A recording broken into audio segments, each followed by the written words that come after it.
Pengungkapan kasus peredaran narkotika jenis liquid vape dicampur cairan sintetik ini berawal dari penangkapan terhadap 2 orang pelaku berinisial RE berusia 19 tahun dan FA berusia 19 tahun di kawasan perumahan Kecamatan Barombong, Kota Makassar. Dari hasil pengembangan, polisi kemudian berhasil menangkap 7 pelaku lainnya yang tersebar hingga di Kabupaten Bone, Sulawesi Selatan. Total 9 orang tersangka diamankan dalam jaringan gelap narkotika tersebut yang diungkap oleh tim Satuan Reserse Narkoba Polrestabes Makassar sejak bulan Maret hingga April 2026. Dalam penangkapan ini, polisi juga menemukan gudang penyimpanan yang diduga menjadi pusat distribusi cairan sinte di Kota Makassar. Dari lokasi tersebut, petugas mengamankan barang bukti sekitar 900 gram lebih cairan sinte untuk campuran liquid vape dan tembakau sintetis.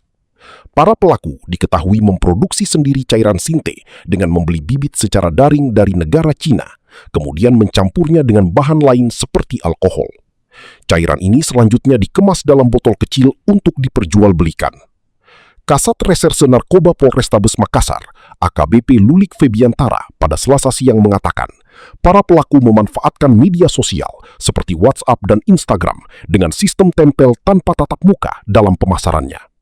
Modus ini digunakan agar narkotika dapat dikonsumsi secara bebas, termasuk di tempat hiburan untuk menghindari petugas. Kita lakukan pengungkapan yang paling besar itu kurang lebih hampir 1 kilo, 900 miligram.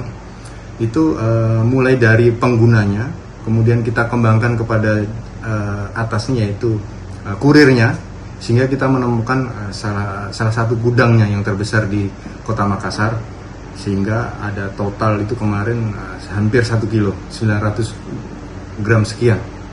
Para tersangka kini telah dibawa dan diproses hukum oleh Satuan Reserse Narkoba Polrestabes Makassar. Ilham Syam, Fajar TV melaporkan.